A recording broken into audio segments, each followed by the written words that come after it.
I was close. Red Clay Soccer Report, another go-around here on SDH. Thanks for dropping by. John here, you there.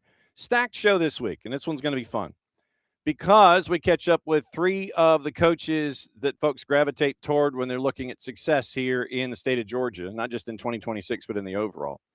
Molly McCarty, girls head coach at Jefferson. She's going to join us coming up in just a little bit. We had their matches, Jefferson on the whole, going up against Johnson Gainesville. We had their matches on the SDH Network last night. 3-0 win on the girls' side, 1-0 win on the boys' side. And then after that, give it about 15 minutes, around 12:20, Dr. Mike Tolmich is going to join us from Brookwood. We're going to find out what's going on with him and their program. We've gotten the chance to broadcast their matches with St. Pius earlier this season here in the network, and we've also had the chance to catch up with Dalton and Johnson Gainesville. Dalton's on our grid. Matt Cheaves is going to join us at about 12:35, and we'll look at what is going on with each of these schools and each of these programs when it comes to the 2026 year, how difficult it is to maintain, how the game has grown in the state since they have started as their coaches in their respective institutions of higher learning, and find out what it's been like for them this season and what they're learning as we go. And in on the Tom Coughlin scale, as she always is, if you're early, you're on time. If you're on time, you're kind of late, but if you're late, we're closing the door and locking it, and you're not allowed in. Molly McCarty joining us now. And so opening monologue was that. And so now I'm just going to bring Molly in. We're going to talk about stuff. That's the official term. So what's the word? Hey, how are you?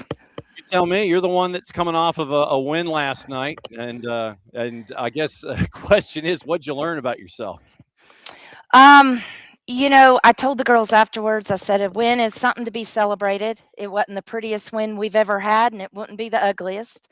I point blank asked them, every one of them before they left the field, did they give their best performance? And every one of them said no.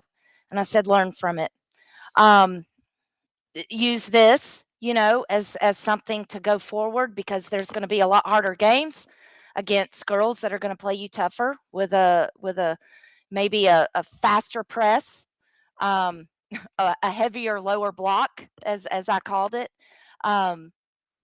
If anything, you learn, you live through it, and you move on.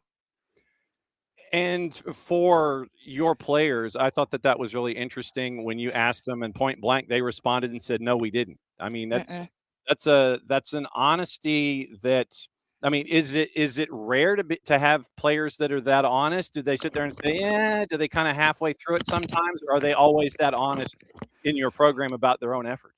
One thing that we say to them is, if I don't know your honesty, I'm not going to know what's going on. I think that once they realize that this game was not the game that I think they thought coming in, this was going to be a game where we could pass the ball like we want. We could do things that we wanted.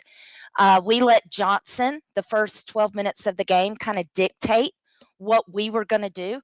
Once we made the switch to a 3-back, we definitely changed the pace of the game, and we changed the trajectory, I guess you could say, of what was going to go on the next 68 minutes. But that shouldn't have happened. When you get the start, we did move around some people last night. You got to have your moment, but you got to go in knowing that whatever minute that you do get on the field, that's a minute to be grateful, and that's a minute to showcase what you know. For them to be as honest as they were after the game, every one of them passionately left that field knowing they could have done better. And that's, to take that kind of knowledge going forward, because you're going to be going into region play, the anticipated run deep into the playoffs. You take you and that cough. I can't help it. And I've talked all morning, so my cough is going to be there. I'm sorry. It's so good. What I'll do next time I see you, I'll bring my Zicam. I'll give you the Zicam that's helped me out. Thank you. I need it.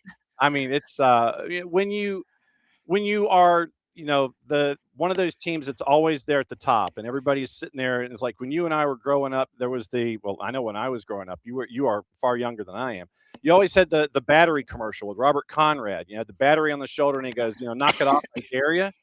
And when you're one of those top dogs, and everybody's gunning after you like this, how difficult is it to stay consistent on the goals that you've set and be locked in, knowing that everybody's going to be coming in and giving you body shots all season long? Yeah, I tell the girls, don't give in to what rankings are. Mhm. Don't give in to allowing people to say, "Oh, well, in 4 years, Clark Central's never scored a goal on you." Because guess what? They're wanting to come score a goal on you. Yep. You can't get comfortable knowing that things are comfort. You have to get, comfortable being uncomfortable. One of the things that, being at the top, being one of those programs that everybody wants to come in and beat, every person, including those that start the game and those that I'm calling sustaining the game. We don't call substitutes anymore. They're sustainers. They keep the fire going. You've got to continue what was started. And if what wasn't started was what we think is best, then as a sustainer, you got to come in and just kick it up a notch. I felt like we did that last night, for those that were on the sideline, but every person on in our roster right now can start a game. Every person on our roster right now can score a goal. Every person on our roster can assist a goal. Everybody has a role. Everybody's got to feel important going forward, especially if you're always going to be one of those teams that's at the top that everybody wants to come in and play you like their Super Bowl. Um, in fact, I love that. Like that is the beauty of high school soccer. One, you may be a dominant program, but two, you can always be knocked off that dominance. You have to humble yourself.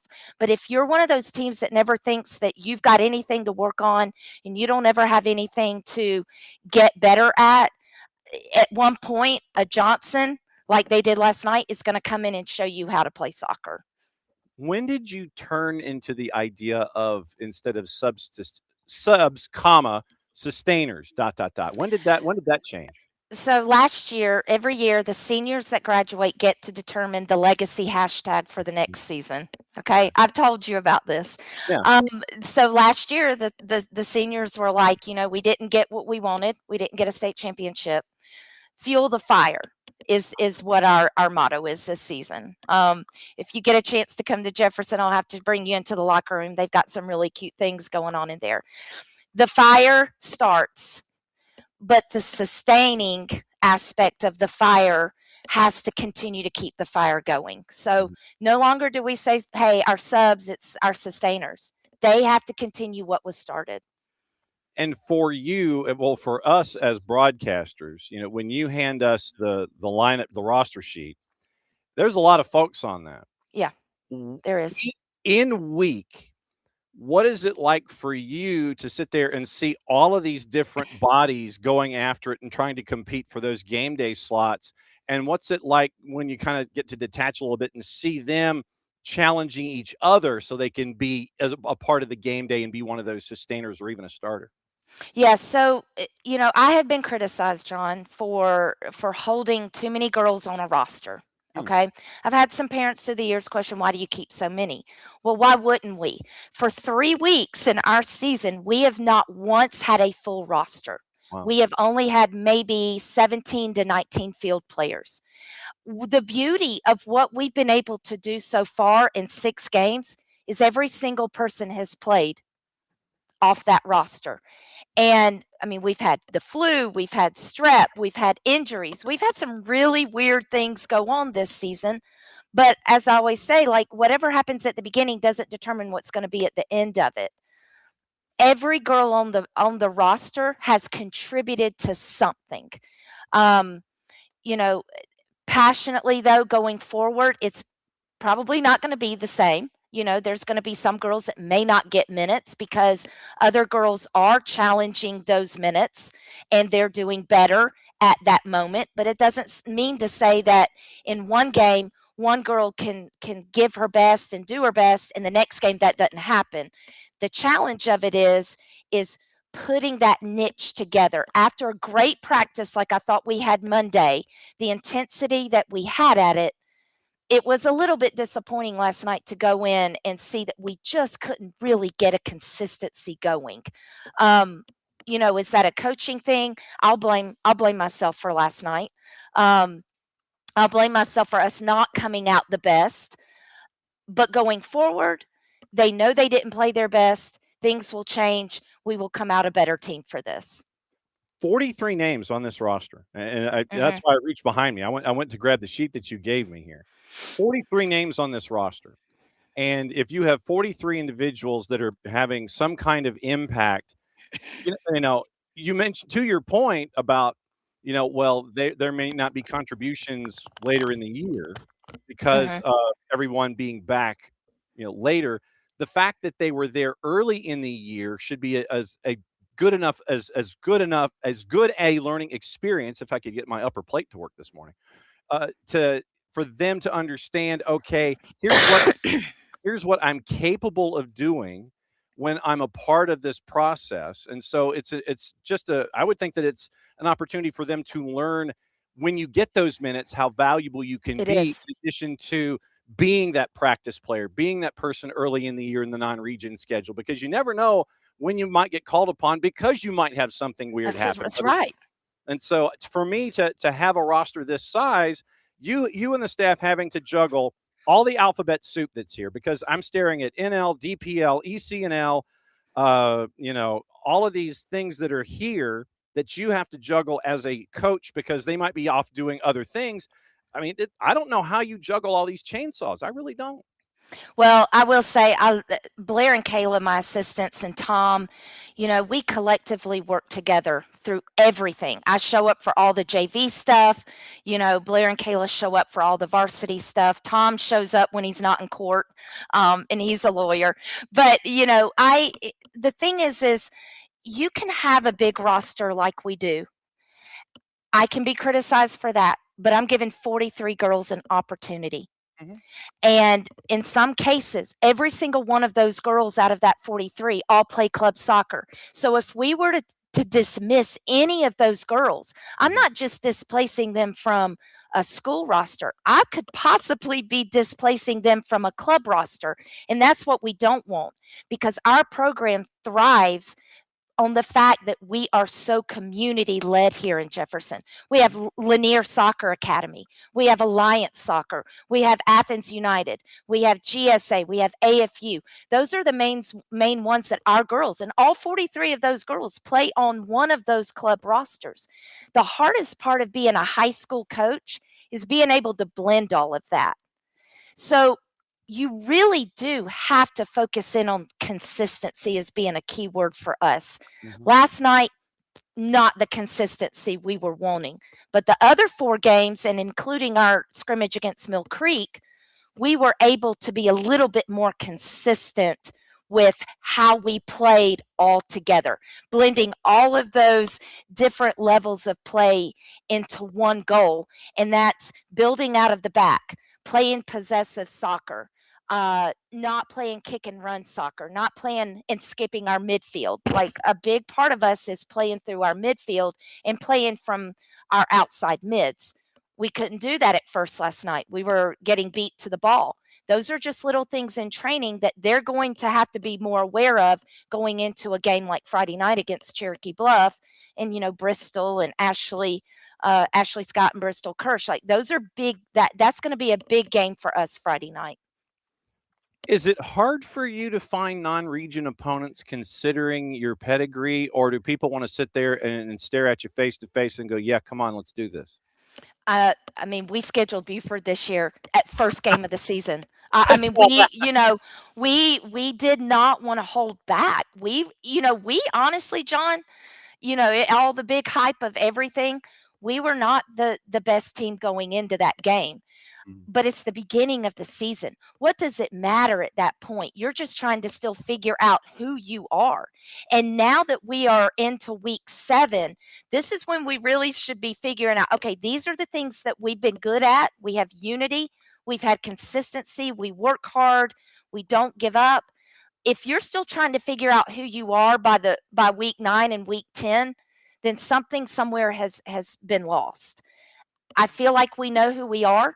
We just got to get better with that, and blending all that talent and all of that vision and all of that, soccer knowledge into one team like what we have. That's the hardest part of my job. Dr. Mike Tolmich from Brookwood joining us here in a couple of minutes, here with Molly McCarty from Jefferson after the the activity last night at the dungeon. Hang on a second. I'm going to duck out of camera range because I have to show folks something. And as and you know what I'm getting here. So Yes. this gets added to the stacks, obviously. Awesome. And the boss is probably going to steal it first. So at least it's not crimson. That would be an issue for her because of her upbringing in the Southeastern Conference. Crimson is outlawed here. Garnet is acceptable. Red is acceptable, but crimson is not. If you know what I mean from the And state. is it Brookwood crimson? Aren't they crimson or garnet? They're garnet. You see, garnet. See, all right, fine. I'm going to bring Doc Mike. I'm going to bring Doc Mike in. So we're gonna. I don't want to upset him. No. It's Doc Mike. It's maroon. Yeah. Okay. So I call it garnet because I'm a Florida State guy, Mike. Okay. So it is officially maroon. Yeah, we're maroon and gold. Okay. Vegas gold. Though. Vegas maroon and Vegas gold. Yeah. Okay.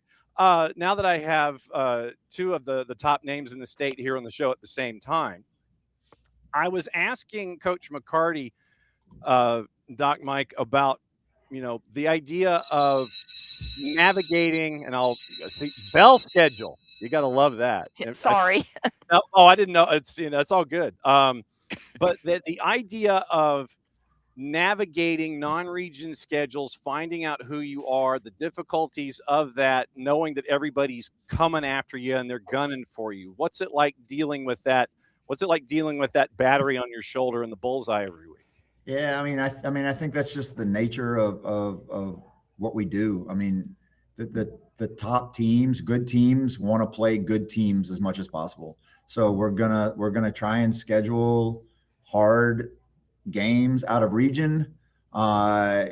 Sometimes we go into this expecting to possibly lose a game here or there, or lose a couple games here or there. But the learning that we would get from that is way better than some of the other type of games that we have. I've been doing this long enough, and we've both been doing this long enough to kind of know that there's my bell now. So that we've both been doing this long enough to kind of know that, right now, I know it'll change next year, but right now the only record that counts is our region record, and so we just want to do everything to get prepared to get to region, so that when we get through that, hopefully get through that and make it to state, that we can compete with those teams that we need to compete with. So, we try and schedule a tough out of region schedule, trying to avoid, if possible, teams that we might see in the playoffs, which makes it difficult as well. But we're in Metro Atlanta. There's lots of good teams around here, and just outside of Metro Atlanta, there's lots of good teams. So we just try and limit, bus rides over a certain distance, because it can just take a long time. All right, Molly. Yeah. So you can go to the rest of your day, and do you need a note from me for Coach Thomas about class or anything? No. The kids they really wanted to know where I was going with my headphones and microphone. I told them, I said, I'll tell you when I get back. So the ground rules in these situations are, for you to exit, you must have a question for the person who has tagged in. Do you have a question for Doc Mike? So Doc Mike, let's do this. So I'm in PSR. That's our mindset right now, is trying to find opponents, for our PSR rankings. And we want the people that we play to be good, because ultimately it helps our PSR rating, right? Mm-hmm. So going forward, would we possibly want to bring us together and maybe join forces to play each other starting next year? I think it'd be great. We'd love to do that. I think for us, you're a little ahead of the game for us. Like we are in this baby steps of trying to figure out this whole PSR thing right now anyway. And we're trying to, every day we're adding, when we add scores, we're getting on the little, we have the mock side. I guess it's mock. They're following it for us right now. So it's so hard for us to figure out, hey, who do we want to schedule for next year? And what do we want to do for next year? And will the girls and the boys team both want to play us, or are we going to have to separate a little bit here or there? And it's just becoming a little bit overwhelming. So like, you are the kind of people that we need to talk to about what's the best thing to do. I still think the good teams are going to continue to schedule the good teams. But I do think that there's got to be a little bit of figuring things out here. to try and see how to make your schedule fit best. Right. And so, I had a team last year that canceled on me right at the end of the year because they didn't want it to affect their PSR. Now moving forward, they're not allowing that. They're because of things like that. So I just, I hate that we're trying to figure out a way to manipulate a system when I wish we would just do what we normally do and see how the system. Absolutely. So let's talk and try and see. I think it'd be great for us. I think I tried to get you on the schedule for this year, and y'all were already full. Yeah, we were. And so let's talk about it. Let's get it on the schedule for next year. I think it'd be perfect. Great matchup. Soccer Down Here will come and do the live broadcast. It should be perfect. You ain't kidding. Good. Molly, go feel better. Thank you. And thanks again for everything that you've been doing. We're going to be knocking on your door soon. Go get lunch. Would love it. Thank you. Good luck, Coach. Thank you. Bye, you too. Bye. See you. All right. Bye, guys. Bye. I feel like Fiddler on the Roof here. Matchmaker. Make me yeah, we'll take it. Like I said, sometimes it's difficult to find teams to play. And so when somebody says, hey, let's try and set it up, I'll probably send her an email today and say, hey, look, let's start thinking about this and picking a date on the calendar. Fantastic. I love how we can do this. Break, it's lunchtime, so it's like breaking bread almost. It's perfect. So you mentioned the difficulties. So since you opened that door, I'll kind of go in that room a little bit. The difficulties of math, navigating, and I didn't know that you had a team basically X out on you because they didn't want their ratings and their numbers to take a hit. Yeah. That, with all of that planning and everything, I was going to ask how difficult it is to find opponents in non-region, but it seems like the heavyweights want to play the heavyweights as much as possible here at the soccer. I think what it is maybe some of the newer coaches might be trying to figure things out a little bit, and we're still trying to figure it out. And I've been doing this for a long time. I still want to play. I want to play teams that are going to help us. I want to play teams that are going to help us get into deeper in the state playoffs as possible. That's our goal. Our goal is not just to have a great record. Our goal is to be the last team standing. And so a lot of that takes a lot more than just scheduling games that we know we can be successful in. We need to schedule games that are gonna put us under, that are gonna give us troubles, that are gonna give us fits. And that's what we try and do. And sometimes it's hard to do that. A team that last year might have been that team, graduated a bunch of people. And so you schedule them and maybe they're not, or, a team that you think is going to be a team is fantastic. And it turns out to be great. We had one of those last night with Decatur High School. They turned out to be a very, very good team. It was a very tough matchup for us. Perfect kind of matchup for us. And that's the kind of thing that I think we look for, is, we only get a certain number of games. We might as well schedule the teams that are gonna help us later on down the line, as opposed to having a record here that looks better than it should be. How long in your career did it take you to understand and get the idea of making yourselves and your teams comfortable with being uncomfortable, if that makes any sense? Yeah. I think when I was younger, it was always, I think I always thought about wins and losses. And so sometimes you would schedule games and schedule some teams that maybe wouldn't be that way. So, I would say, gosh, I don't think it took me that long to kind of figure some things out, to kind of get to a point to say, my overall record is or this school's record this year is not as important as where we end up at the end. Because that's what we'll be remembered for. We'll be remembered for how we finished and not how we started. Heck, I'll go 0-5 if we can win a state championship. If that all helped us along the way. So, I would say probably within the first 5 years, figure some of that stuff out. And then, you know, when I started at Salem, we had some really good teams back in the 90s, early 2000s. And then and then I moved over to Parkview, and, you know, there was kind of a tough, kind of a situation where, you know, I'm kind of following the heels of some greats over there. So, you know, that transition from Salem to Parkview helped teach me a lot of things as well. Working with some great coaches along the way helped me with that. So hopefully I can keep passing that on to the next generation as well. Now you've opened up a couple of doors here. Okay. You just cleared 200 wins. 300. 300. So you've just cleared 300 wins in a career. Yeah. Do you remember your first? I don't. Wow, that's a good question. I mean, it must have been when I was at Salem back in 1997. Wow. That's when I started. You've been a head coach for 30 years? Well, I've been off. I took 6 years and left the classroom and worked for an education company.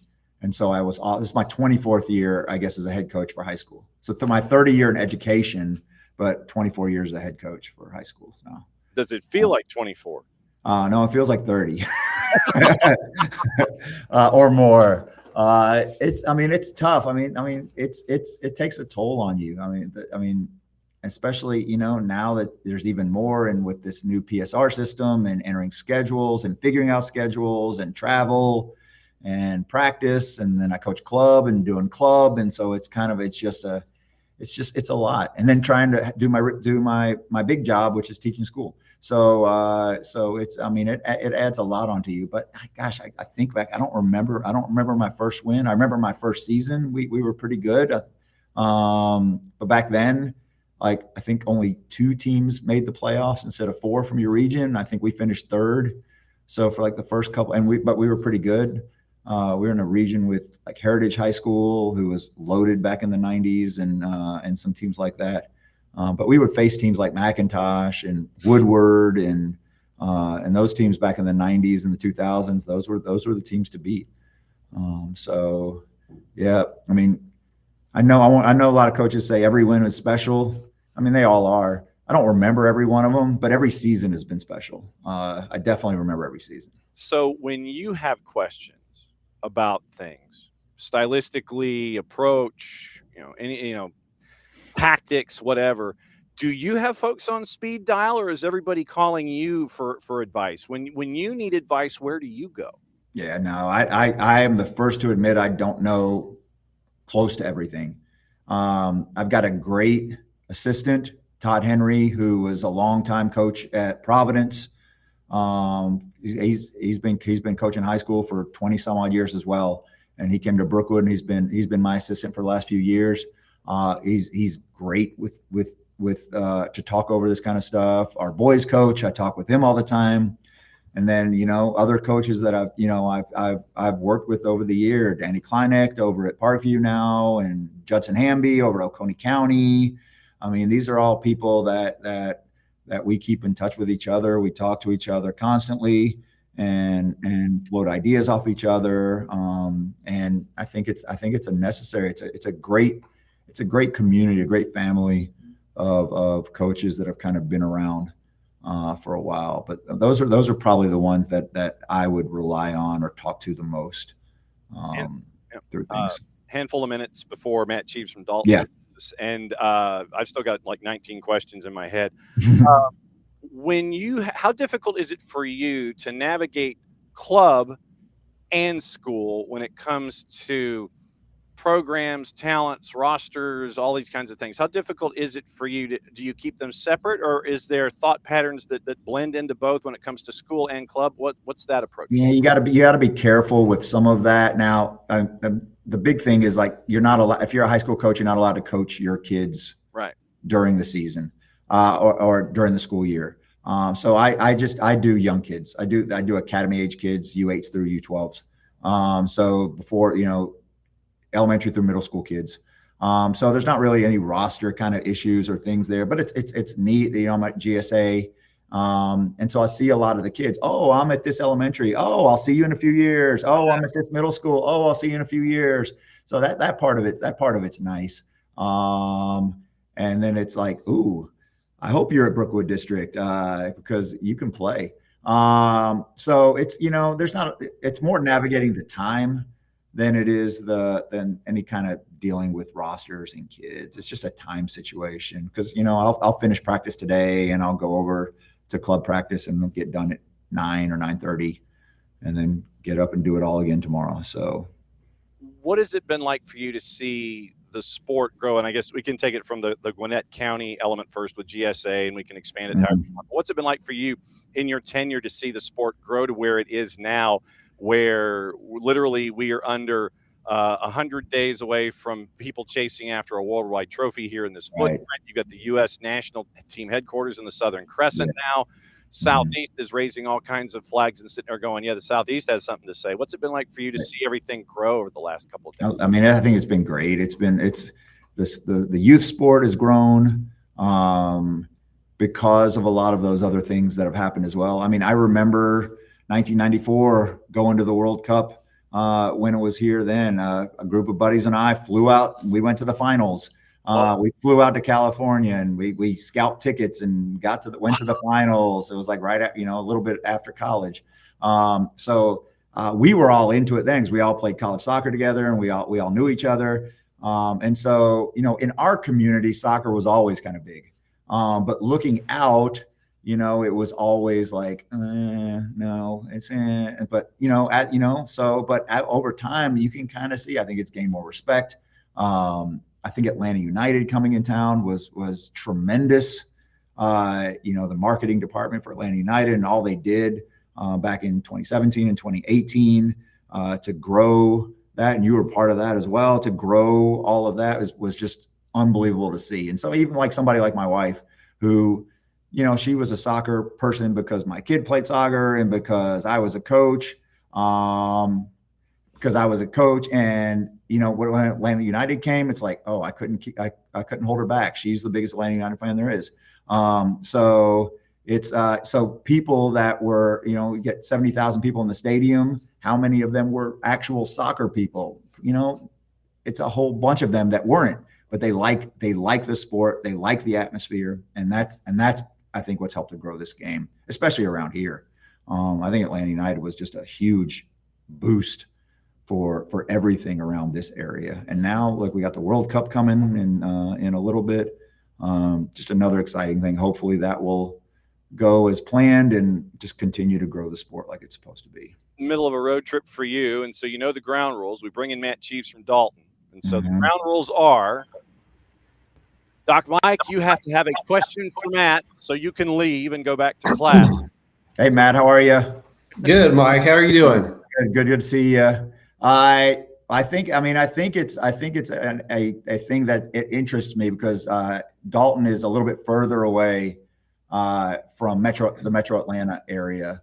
How often do you feel it's necessary to come into the Metro Atlanta area to play some of the better schools versus, maybe playing Chattanooga schools or other schools in your area?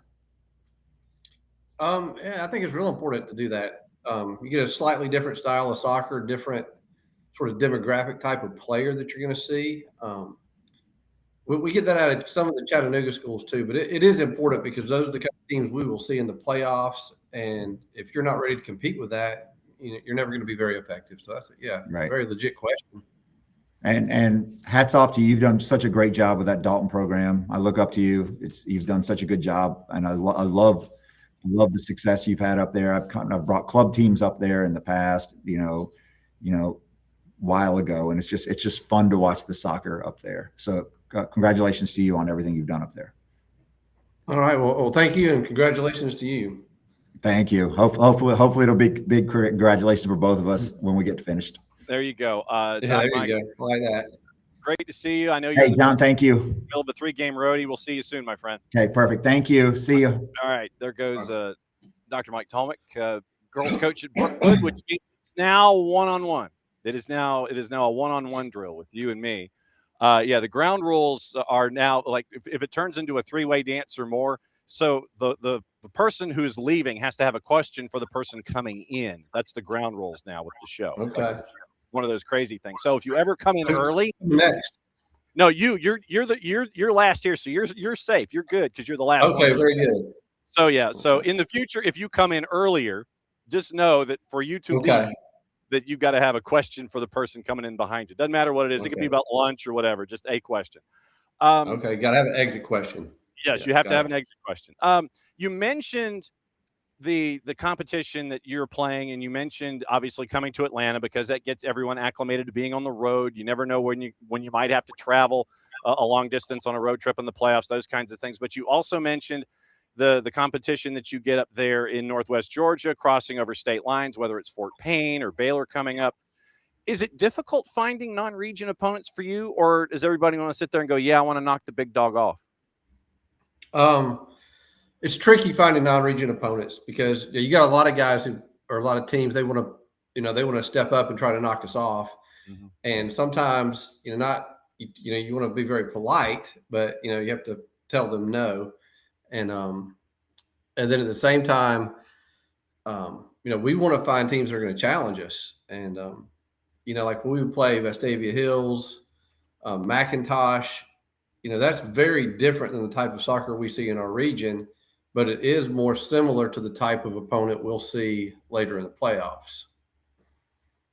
And you piece all of this together, and it's, when you look at where things have gone since you started coaching there at Dalton, 7 championships, all of the wins. I know I think there's another 0 coming up quickly with another couple of wins, right? That's right.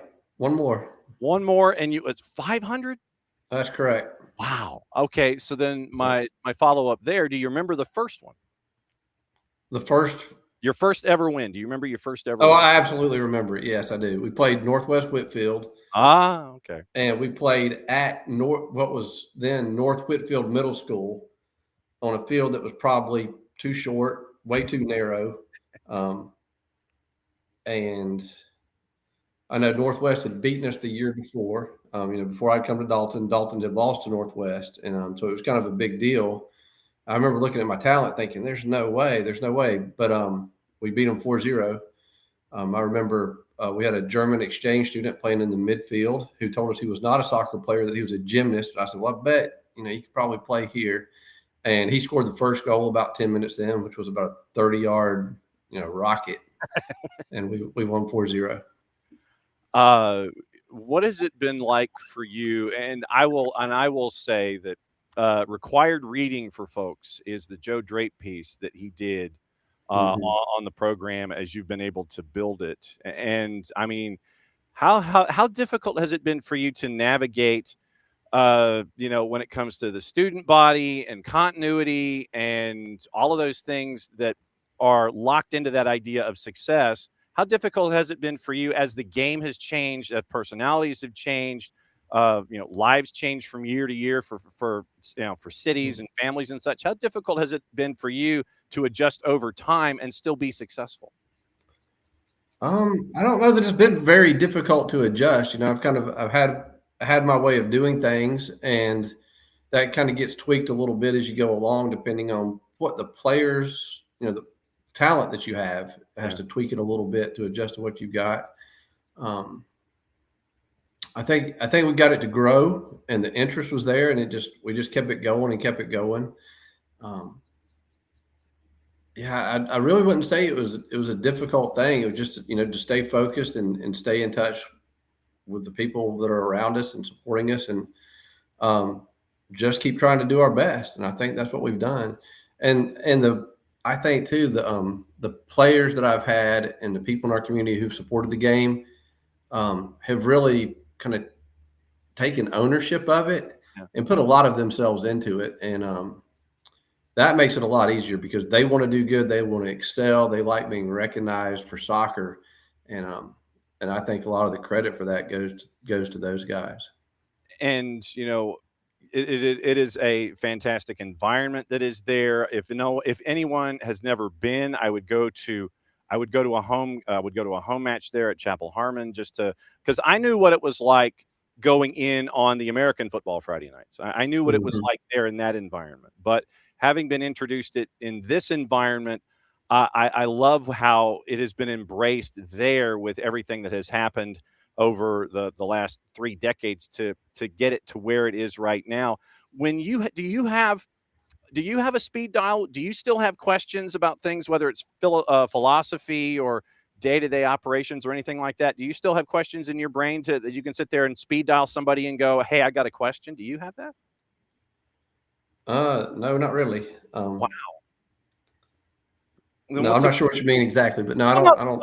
Well, just like when you have a question about something, whether it's about day-to-day operations or your philosophy, or you saw something on the field or anything like that, do you have people that you can call up and go, I've got a question about X. I've got a question about something that, philosophically on the field, I'm seeing about how players are doing this, how this team is working. Who do you have as references that you can call either about stuff on the field or off the field in the day-to-day if you ever have a question about things? Do you have folks that you can bounce ideas off of?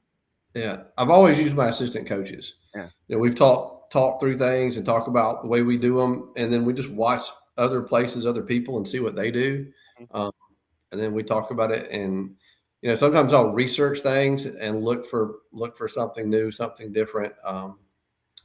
Like even to start this season, I was reading a lot about some of the ideas of people lining up in different formations, different styles, different ways of playing, and when I got done reading it, I felt like it kind of summed up how I feel. Like, you can take the field in any different formation, but if your team is superior in talent and athletic ability and conditioning, that the formation is not really going to matter that much. Right. And then when it comes down to a team who is tired is not going to be able to play as well as a team that's fit. So there's that aspect. And, kind of compare like a Brazil team, the first Brazil team to win a World Cup. People said, oh, they can't win with that style. The Europeans' style was very dominant. Right. And you can't win with that style. Well, they won. Well, then they won another one. And then a few years later, there goes England and Germany winning with a totally different style. So who's to say what style works when, what formation? It's kind of always an evolving thing.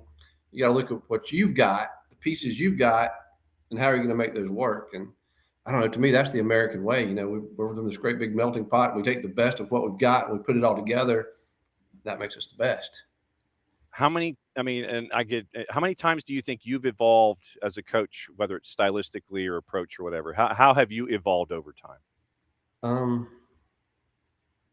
I don't know exactly. I guess as it takes place, I don't really think about it that way. I know there's just things that I used to do that I've abandoned and things that I've picked up and then come back around to. And some of it has to do with what the kids are learning and what they're bringing to the table from club ball or what's been left out. There was a period where, that they banned heading the ball at lower recreational level type of soccer. And then about the time that age got into high school, I realized these kids have really not been taught how to head a soccer ball properly. Wow. And I noticed we were not doing very well at that. And it's like, okay, we're going to break this down and work on make sure these kids know how to head a soccer ball. Just other small gaps like that you recognize. I remember there was one group probably about 2011, 2012, and we noticed some pretty big gaps in their defensive technique in taking somebody on with the ball. And I remember me and my assistant coaches kind of looked at each other and we went, have they missed something here? Because we're watching guys go by us pretty easy. And, again, we broke it down, and that was about the same time we got that in line. We kind of hit a streak where we won a lot. So it just depends on what's coming. You have to be flexible and pay attention. What's it like having 4 of your assistants who were former players and to have that loop back from them to be to keep the circle and the momentum going for what the program has been able to build? Yeah, I'm very proud of that. See these guys coming back into it. And then we've had another guy who's been a coach, but he's not coaching with us this year, who's a former player. And I see lots of them coaching in the community, and I really like that. But at the high school, it's funny because they were students, and I have to realize they are adults. They are no longer kids. They're grown adults, and sometimes I just sit back and watch them, and I also like them coaching with us because they've gone on and played in college. Like Omar Hernandez played at Wake Forest. He's currently playing with the Chattanooga Red Wolves. So when he comes to practice every day, the kids really identify to him. They look up to him. Plus, they know how I like to coach. They know the style I bring, but they've been other places and they've learned other things. So they know like what they can bring that fits the style that I like, and it can enhance our game. And almost every one of them has done that in some way. And I don't think they realized they were doing that, but they did. And I've always thought that, when you circle back, I've always thought that was really cool. And then there's the legacy element of it. In addition to those that circle back and they come out and they're a part of your coaching staff, now you're dealing with the next generation of families that are circling back in this as well. Right. To have that dynamic, what's that like to sit together? Well, your dad was, better at this than you, those kinds of things. What was that? What's that now? That's just fun. I mean, I guess I don't have any grandchildren, so I guess that's like having grandkids. Yeah. They come back around and you can see some similarities in them, then you can see some differences, and maybe in some cases the dad was better or the kid is better, but I would never say that to them. I'd let them just argue about it between themselves. There you go. But that's just fun. And I'm glad that they want their kids to play for me. That means a lot. Yeah, I just have this, a third party walks up between the two of them and sits there and says, "Well, coach, you pull one aside. Yeah, coach says that one's better. You go to the other one. Yeah, coach says that one's better." You have those kinds of conversations as a part of this. When it comes to the amount of time that you invest in a day, I mean, there are coaches that are, they wake up first thing in the morning, they're 2 cups of coffee in at like 4 a.m. and they run through and they go to practice. They'll watch film. How many hours in a day do you think you invest in making sure that the program is the way that you want it to be? Oh God, on an average, it's very different. On some days, I could spend a lot of time watching video, watching the streaming from NFHS or something, watching the games on our next opponent. So sometimes it could be several hours, and then sometimes it could be less. But it's always during the season, from the time we begin tryouts until it's over, it is almost always at the forefront of my brain. Like the team, what's going to happen with the team. So like today is a day, I work every other day as a teacher since I'm a retired teacher half-time. So like today I've gotten up, I've worked on a couple things, looked over all the scores from last night. I've watched a little bit of video between a couple of teams playing last night. Then I had to watch the pennies for practice to make sure, those are ready to go. So I've definitely put some time in it, and I'm probably going to put another good bit of time before I head up there to go to practice today. So I don't know, just a couple hours every day. And then when I'm teaching, obviously I'm teaching and I can't focus the time on soccer because I got to take care of the classes I'm teaching. But yeah, I would say at least an hour or two every day, just kind of focusing on what needs to be done and what needs to take place for the team. And when you have the game developing the way that it is, and we're fortunate. I did the math last night, and I think that our broadcast schedule, both boys and girls, ends up close to 60 matches a year across the state. Mm-hmm. And you get to see various competition levels, and you get to see programs that are growing and some that you can sense a future is there and some that are still struggling. I wanted to ask you this. For those programs that want to grow but are struggling on the field, the wins, they're having the number of losses is far greater than the number of wins. You might have student athletes that are frustrated and such about where programs can go, because the kids, they want to have those W's out there. Yeah. What advice would you give a head coach in that kind of a situation where they're trying to grow a program, the wins aren't there, the growth of the players is, and the understanding is, but the wins aren't there? What advice would you give growing programs that might be struggling on the field to get those results? What would you tell them? I would just tell them to stay at it and look at things honestly, break the game down from as honest a perspective without any ego in it as possible. It's easy to want to make excuses like blame the referee or the referee missed it. But you got to stay focused on growing. And if you're doing that, if you're excusing things where you've messed up by blaming the referee or something else, you're not seeing what you're doing wrong. And sometimes that means taking your ego out of it and focus on what you got to do to improve, and then just be consistent with it and try to find games that are going to be competitive. I think I see a lot of programs, they are so concerned with the W's, they'll line up, a lot of their season with teams that they know they're going to beat. And they seem content with that. And they get to the playoffs and then they're one and done as soon as they find a tough team.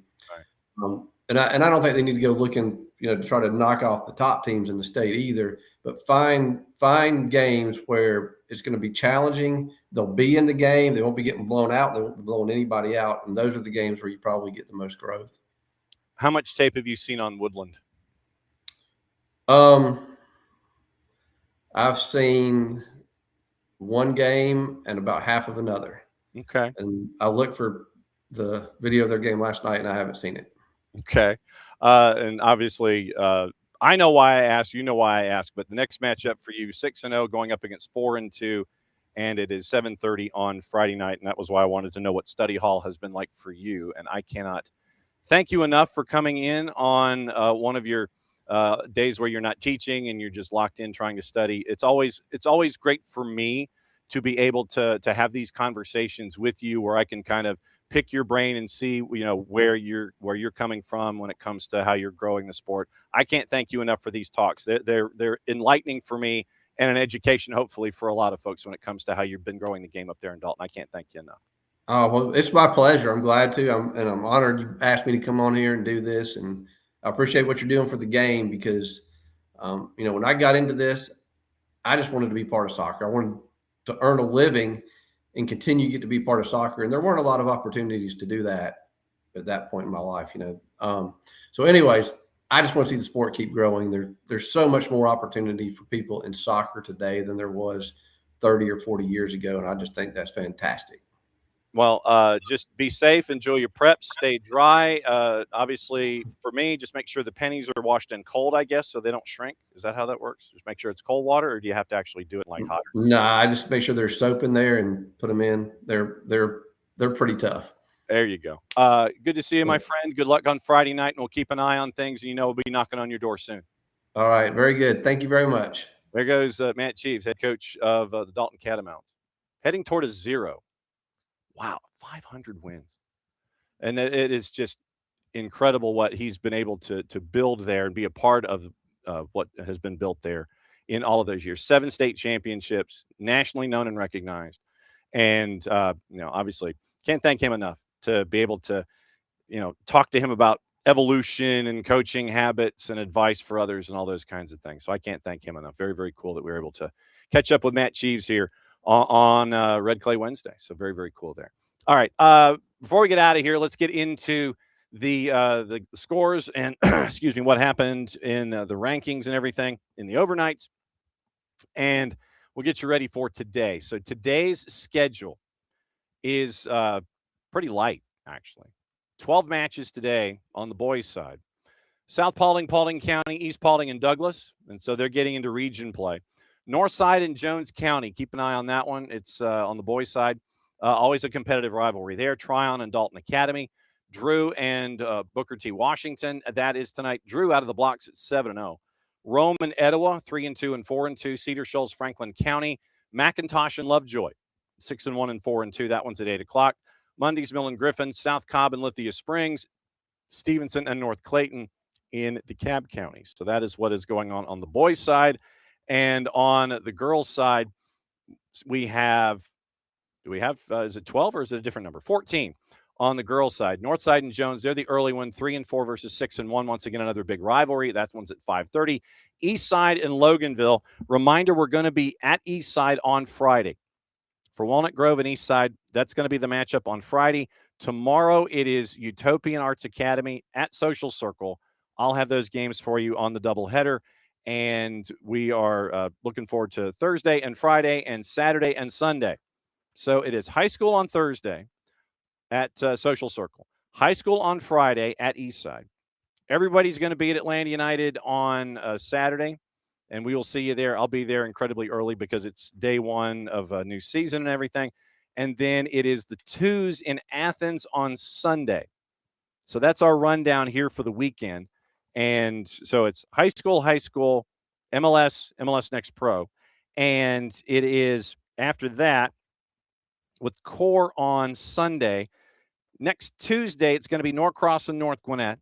And that one will be at North Gwinnett High School, 5:30 and 7:30. And then next one on the board after that, Dalton and Baylor. That one's next Wednesday, week from today.